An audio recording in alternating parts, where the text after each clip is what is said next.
ہمیں معلوم ہے، ہم سے پوچھو کہ محشر میں کیا ہوگا۔ ہمیں معلوم ہے، ہم سے پوچھو کہ محشر میں کیا ہوگا۔ سب اس کو دیکھتے ہوں گے، وہ مصطفیٰ کو دیکھتا ہوگا۔ جو بات قابل توجہ ہے، اگلی بات جو کرنے لگا ہوں، اگلی بات جو قرآن مجید میں اللہ رب العزت نے اسی آیت میں فرمایا، فَلَنُوَلِّيَنَّكَ قِبْلَةً تَرْضَاهَا، میرے محبوب ہم آپ کو اس قبلہ کی طرف پھیر دیں گے جہاں محبوب تم راضی ہو۔ یہ جملہ بڑا توجہ طلب ہے، تَرْضَاهَا۔ امام فخر الدین رازی کو پڑھیں تفسیر کبیر میں، وہ فرماتے ہیں اللہ رب العزت نے یہ نہیں فرمایا فَلَنُوَلِّيَنَّكَ قِبْلَةً أَرْضَاهَا، یہ بات نہیں کی کہ محبوب اس قبلے کی طرف پھیر دوں گا جہاں میں راضی ہوں، یہ نہیں فرمایا، بلکہ فرمایا فَلَنُوَلِّيَنَّكَ قِبْلَةً تَرْضَاهَا، پیارے اس قبلے کی طرف پھیر دوں گا جہاں محبوب تو راضی ہے۔ امام فخر رازی نتیجہ نکالتے ہوئے کہتے ہیں یہ آیت کریمہ بیان کرتی ہے کہ کلہم یطلبون ردائی وانا اطلب رداک یا محمد، کہتے ہیں گویا رب نے بتا دیا کہ ساری کائنات میری رضا چاہتی ہے اور محبوب میں خدا تیری رضا چاہتا ہوں۔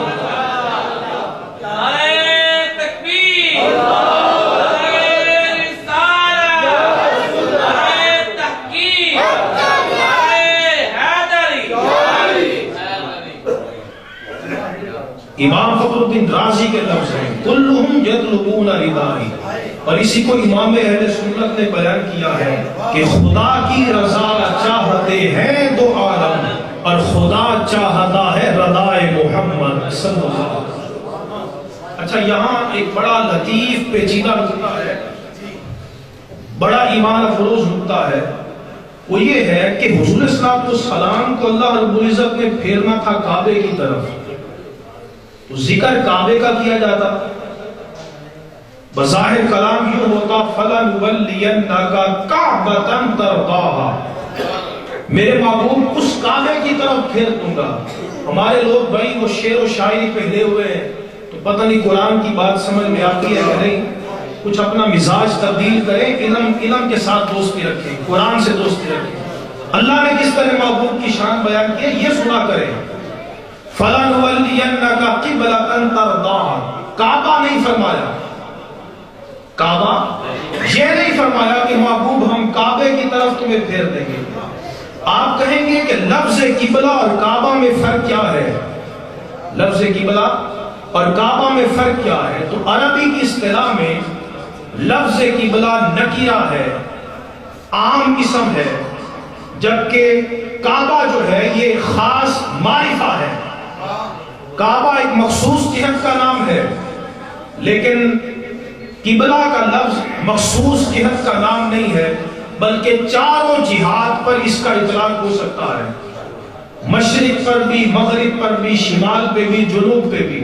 جیسے بھائی میں کہوں لفظ مرد، تو مرد ہم میں سے ہر ایک کو کہا جا سکتا ہے، کوئی مخصوص نہیں ہے، لیکن اگر قریش خان سلیمانی صاحب کہوں تو پھر آپ کی ذات مراد ہوگی، یا عبد المقید حمدوی صاحب کہوں تو پھر ان کی ذات مراد ہوگی۔ تو لفظ کعبہ ایک مخصوص جہت کا نام ہے، اور قبلہ ساری جہات کو کہا جاتا ہے۔ اگر محبوب کو کہا جاتا فَلَنُوَلِّيَنَّكَ كَعْبَةً تَرْضَاهَا، میرے محبوب کعبے کی طرف چہرہ پھیر لیجئے، تو سرکار کو صرف ایک جہت کی طرف چہرہ پھیرنے کی اجازت ہوتی۔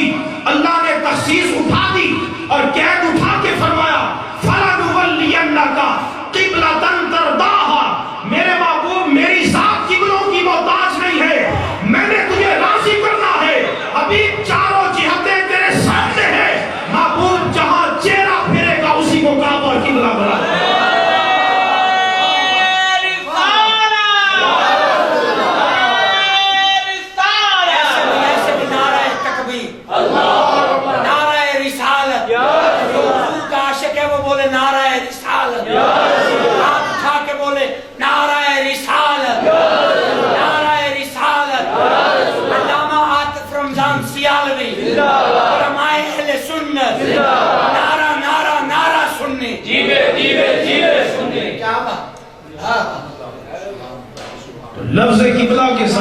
محبوب کو چاروں جہتوں کی طرف چہرہ پھیرنے کی اجازت دے دی. اور یاد رکھیں آج جو کعبہ قبلہ بنا ہوا ہے یہ محبوب کا چہرہ پھیرنے کا صدقہ ہے.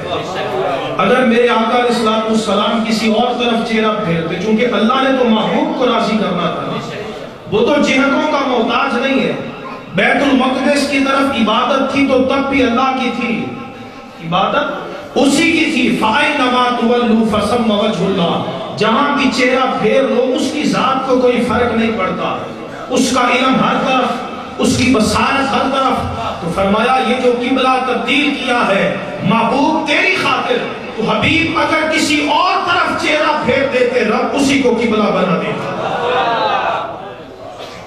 اب دیکھیے ایک میرے آقا کا چہرہ پھیرنے کی